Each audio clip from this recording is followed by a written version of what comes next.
Hello दोस्तों, कैसे हैं आप सब। उम्मीद करते हैं आप अच्छे होंगे। आज इस वीडियो ब्लॉग में हम बताने वाले हैं मोढेरा सूर्य मंदिर के बारे में। यह गुजरात के मेहसाणा ज़िले में है और यह पाटन यानी कि रानी की बावड़ी, जिसके बारे में मैंने पार्ट में बताया था, रानी की बावड़ी है, वहाँ से लगभग 30 किलोमीटर की दूरी पर है। इस मंदिर का निर्माण सोलंकी वंश के राजा भीम सिंह प्रथम ने करवाया था। इस मंदिर के बारे में हम एक एक चीज़ को बताएंगे, इसकी वैज्ञानिकता के बारे में, यहाँ की स्थापत्य कला के बारे में। तो आप वीडियो के लास्ट तक ज़रूर बने रहिए। मोढेरा के सूर्य मंदिर का निर्माण यानी कि उसकी संरचना 3 हिस्सों में की गई है। पहला हिस्सा है सूर्य कुंड, जिसको राम कुंड के नाम से भी जानते हैं। दूसरा हिस्सा है नृत्य मंडप। तीसरा और आखिरी हिस्सा है गर्भगृह। इन तीनों भागों को मिलाकर सूर्य मंदिर का निर्माण होता है। इस मंदिर का निर्माण मारू गुर्जर शैली के आधार पर हुआ है।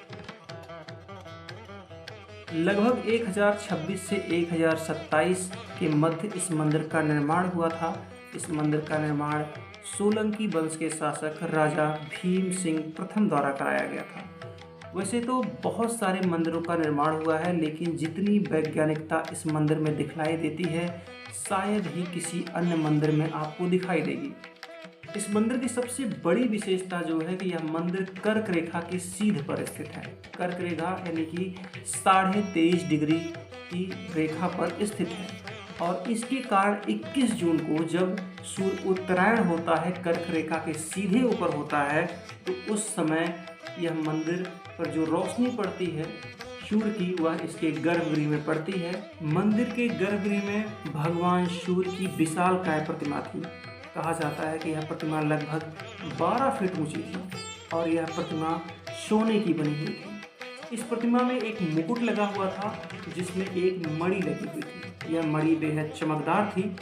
कहा जाता है कि इस मंदिर को कर्क रेखा पर इसलिए बनाया गया था कि जब सूर्य कर्क रेखा पर पहुंचे, यानी कि उत्तरायण होने के बाद कर्क रेखा पर लंबवत चमके, तो उसकी किरण सीधे गर्भगृह से होते हुए मूर्ति के मुकुट पर यानी कि मणि पर आके गिरे और मणि पर सूर्य की रोशनी आने के कारण मंदिर में चारों तरफ यानी कि गर्भगृह के चारों तरफ रोशनी हो जाती थी। यह बेहद अद्भुत था। अगर आप इसके बारे में सोचते हैं उन लोगों ने कैसे किया होगा, या फिर आज हमारे पास जीपीएस टेक्नोलॉजी है और जीपीएस टेक्नोलॉजी की मदद से या फिर और भी टेक्नोलॉजी है, उसके माध्यम से हम ये पता कर सकते हैं कि हम किस जगह हैं, एक एक डिटेल ले सकते हैं। लेकिन आज के 1200 साल पहले हम ये कैसे सोच सकते हैं कि तब के कलाकार बिल्कुल एग्जैक्ट यानी कि उनकी कैलकुलेशन में दशमलव तक का अंतर नहीं है, उन्होंने मंदिर को इस तरीके से डिजाइन किया। हम आज समझते हैं कि हमारी टेक्नोलॉजी बेहद उन्नत है, पिछले के समय यानी कि हमारे पूर्वजों की अपेक्षा बेहद उन्नत है और है भी। लेकिन जब उनकी रचनाओं को देखते हैं, उनकी संरचनाओं को देखते हैं या फिर इस मंदिर के बारे में बात करते हैं, तो हम ये सोच सकते हैं कि शायद उनकी भी टेक्नोलॉजी इतनी ही आगे थी जितनी कि आज हमारी है। इस मंदिर के बारे में एक और आश्चर्यजनक बात यह है कि 21 जून को जब कर्क रेखा पर सूर्य लंबवत होता है तो मंदिर की परछाई आपको बिल्कुल नहीं दिखेगी।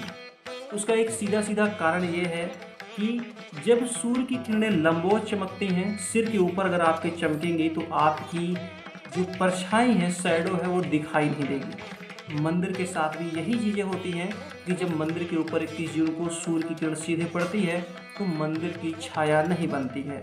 अगर वहाँ पर आप खड़े होंगे 21 जून को कर्क रेखा पर मंदिर के पास, तो आपकी भी परछाई नहीं दिखलाई देगी। यह सोचने वाली बात है कि हमारे प्राचीन वास्तुकारों को न केवल खगोल का ज्ञान था बल्कि ज्यामिति का भी बेहद सटीक ज्ञान था। इस मंदिर में यह दोनों चीज़ें स्पष्ट रूप से दिखाई देती हैं कि उन्होंने खगोल विज्ञान और ज्यामिति का कितना अद्भुत और कितना शानदार प्रयोग किया है। इस मंदिर का पहला हिस्सा है सूर्य कुंड। सूर्य कुंड को राम कुंड के नाम से भी जाना जाता है। ऐसा कहा जाता है 7 सागरों का व अनेक नदियों का जल इसमें मिलाया गया है। जब भी कोई व्यक्ति संत इस मंदिर में प्रवेश करता था पूजा पाठ के लिए या फिर दर्शन के लिए, तो उसको सर्वप्रथम इस मंदिर में स्नान करना होता था। यह ज्यामिति का बेहद शानदार नमूना पेश करता है। इसमें छोटे छोटे 108 मंदिर हैं। इस 108 मंदिर के पीछे एक महत्वपूर्ण कारण था कि 12 राशियां व 9 नक्षत्र के गुण से यह बना हुआ था। आइए हम बात करते हैं मंदिर के दूसरे हिस्से के बारे में, जिसको नृत्य मंडप के नाम से जाना जाता है।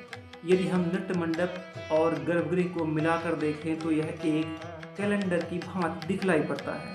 आज हम भारतीय क्या लगभग पूरा विश्व ही ग्रेगोरियन कैलेंडर को मानता है, उसका प्रयोग करता है, जिसे राजा ग्रेगरी ने बनवाया था। लेकिन यह सूर्य मंदिर भी किसी कैलेंडर से कम नहीं है। मंदिर के स्तंभ व मूर्तियां मिलकर दिन व महीनों को बताती हैं। इस मंदिर में 52 स्तंभ हैं, जो वर्ष के 52 सप्ताह को दर्शाते हैं।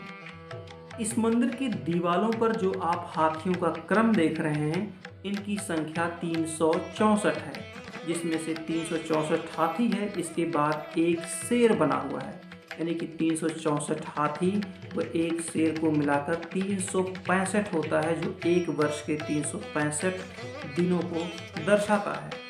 यहाँ पर पूरे 52 स्तंभ हैं। इनकी विशेषता ये है कि इसे ऊपर से देखें तो यह गोल दिखलाई पड़ता है और नीचे से देखेंगे तो यह अष्टभुजाकार दिखलाई देता है। यहाँ के स्तंभों पर रामायण और महाभारत कालीन अनेक कलाकृतियाँ बनी हुई हैं। यहाँ आप सीता हरण की चित्रकारी देख सकते हैं।